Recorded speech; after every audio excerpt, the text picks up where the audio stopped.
Ian, first up, good training since the excitement of last Friday? Yeah, we've had a good week, and as I said a few weeks or the last couple of weeks, in fairness to the players, they have been training really well. They've really upped the tempo and intensity again and standards again, so great to see.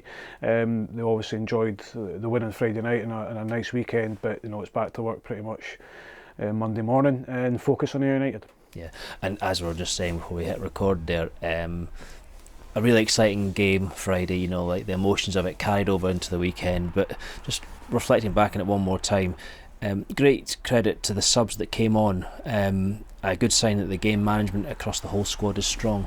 Yeah, really good impact from the five boys that came on, and as I said to the mainstream press, it's also the boys that never got on, because everybody wants to play 90 minutes, so they're not consoling the boys that come off, but telling them how good a job they've done, but also getting the players ready, like the rest of the staff, to go onto the pitch and give them that little bit of bite, because it's very difficult to pick a team. It's difficult to pick subs now as well, and to get on the park you've got to make the most of it. And I think all the boys that did come on done really well, affected the game in different ways, but it showed the quality. We've got five players coming on and two that never got on, that could easily start in any team that we pick. And we just looked at the team and thought, whatever we pick, it's not going to be right or wrong. It's just a decision that was made. And obviously Callum Smith playing on the left hand side was probably the one that people didn't expect out of all of them, but Smithy just gives you everything when he's playing. His defensive positioning, and we saw it early on in the game at the back post.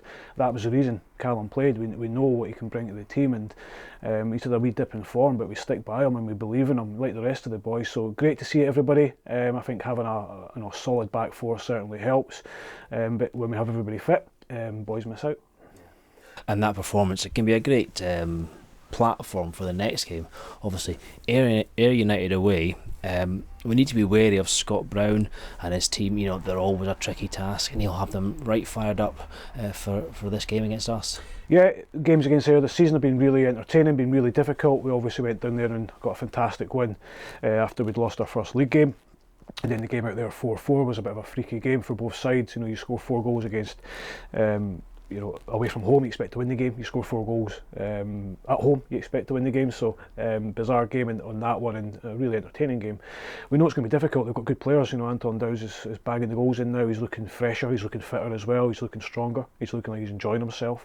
But they've got good players all over the park. A lovely surface down there normally as well, so we look forward to that. We go there full of confidence. Regardless of Friday night's game, we still believe whoever we play, when we play them, we can win the game. But as we've seen this season and seasons past, this league just throws up results all over the place. And I think when you look at our league record this season, every single game, a goal either way or a draw, shows you how tight and competitive it's going to be. Yeah.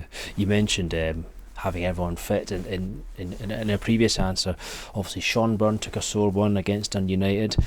That squad depth will be so important in the next 3 matches, given that they're Saturday, Tuesday, Friday coming up.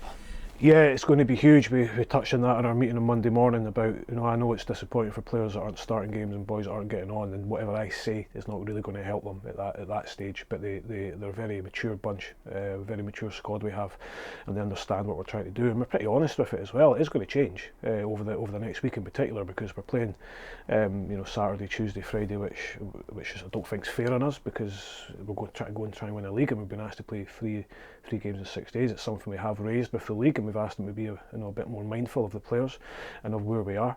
So it's, if we win them all, then it's fine. It's a fantastic week for us, but they're 3 incredibly hard games, 2 away from home, another one on TV on a Friday night at a notoriously hard ground to go to, who are fighting for their lives and will fight for their lives, I've got no doubt. So we take each game as it comes, the old cliche. We concentrate fully on Ayr United, and then we see what bumps and bruises, fatigue we've got Sunday morning when we come in to train again, and then we move towards the Morton game. And of course, the big news this week was we strengthened our defensive options even further with the signing of Lee Ashcroft. 30 years old, great experience, and strong in both boxes. What were the other attributes that attracted you to him? Yeah, Lee's a player that we highlighted in the summer, but he just wasn't available, and that's fair enough. He was part of a promotion winning side last season, a team that was going into the Premier League and looking to do well and have done well. So we're delighted to get him now. We have to thank firstly my own board of directors for allowing us to bring it in, and also the work that John Potter put into securing the services of the players, because I can only give him names, and then it's his job to go and get them, and so far he's got a fantastic strike rate, so deserves all the recognition on that one, and has to do all the dirty work really. I just get the bonus of working with these guys, and not having to deal with the agents and whatever and other teams. But yeah, we thank my side enormously. We also thank Dundee for another loan player. That's our full quota used up from Dundee, I think. But yeah, all really good players. But Lee was just one that we felt adds a bit of character, a bit of leadership to the squad as well. As you mentioned, really important in both boxes. Out and out robust centre half. There's no airs or graces of where he plays. He's a centre half, and that's it. He showed tremendous hunger to come here as well, because like I'd said, it also the mainstream press, there was other options on the board, and we just kept our mantra on our line. This is what we have and this is what we offer. That's it, there is no more. And he showed that he's a thoughtful person in terms of his own career.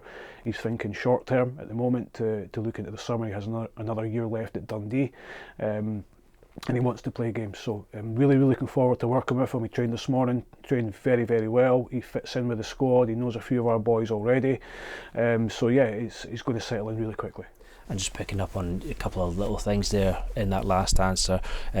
So he's trained, he's match ready, he's good to go, and also encouraging for me, I think, is that he's signed for us purely on football terms first and foremost. There's no distractions. Yeah, that's it. Yeah, that's the bottom line. That's exactly what he's done, because again, what other teams do is none of my business, to be honest with you. But I know there was people outgunning us pretty heavily on the financial side, but that's fine, because that's football. We all work at different levels. But he's came here, I think, again, John worked really hard on it. And it goes back to everything that we try to do in the summer in terms of environment, changing rooms, how we look after the players. These things filter through around clubs. Footballers can't help it, they just speak, that's what they do. And it gets back, this is a good place to be. And it would have been the same if we'd lost on Friday night, not just because we won, but I think having a full house live on television, and they all watch these games as well, because they're always wanting to look at their league and Scottish football. I think when they saw the vibe that we have, and the connection that we're building with the support, I think it's a place you want to be. It's as simple as that. And I hope no longer the days when you go for a player and it's all if buts and maybes, and it's maybe on a knife edge. And again, that goes back to what the board have done more than what we've done on the football side. So we work really well together. As I say, a lot of the credit has to go to Potsy for this one, and the other boys we've got in. As I say, my job's easy. I give him lists, and then he goes and gets them. Simple, isn't it? Finally, I'm just picking out something from your last answer again, and I'll let you get away. Full house against Dundee United. The supporters did themselves proud. Great atmosphere. Yet again, great to have that backing from the south stand and the main stand. Yeah, it was amazing. It was a fantastic occasion. Kind of only really hit home once I watched the game back, because when you're in the midst of it and you're wrapped up, and you miss a lot, you miss loads. You remember bits and bobs of the game, but looking back and watching it back, you see people's reaction, you see the atmosphere before the game when you're coming out, and throughout the game. And a huge moment in the game, and I know the club's been pulled over the coals a bit for it, was when Jack went in the goal, and we're not advocating in any way that's what we set out to do. We really didn't. I didn't even know Jack had that in him, but I was delighted to see a little bit of fight from him. It wasn't a brilliant tackle though, we acknowledge that, and we'd be pretty annoyed if it was our goalkeeper, but he got the crowd going. I remember on the bench at the time turning around to Bill and saying to him, momentum shifted now just by that. Now that doesn't mean you're going to win the game, of course, but it just gave us a little bit of belief. It gave the supporters a bit of belief, because at that point in the game we were struggling to get hold of the ball, we were struggling to get up the park, and thankfully the goalkeepers looks to be okay. And I can't believe he got booked for it, which is a nightmare for him, because it's definitely not a booking for the goalkeeper. But good, it was good hunger from our players. The supporters at the end showed their appreciation to the players as well, and the players showed it back. And I think the supporters would have been doing that regardless of the scoreline, if we'd drawn the game or lost the game. And again, that's testament to the effort that the players are putting, but the supporters are the ones who are coming through that turnstile, putting their money where their mouth is, and supporting us all the way. Good stuff. Well, thanks, and good luck for the weekend. Thank you. Cheers.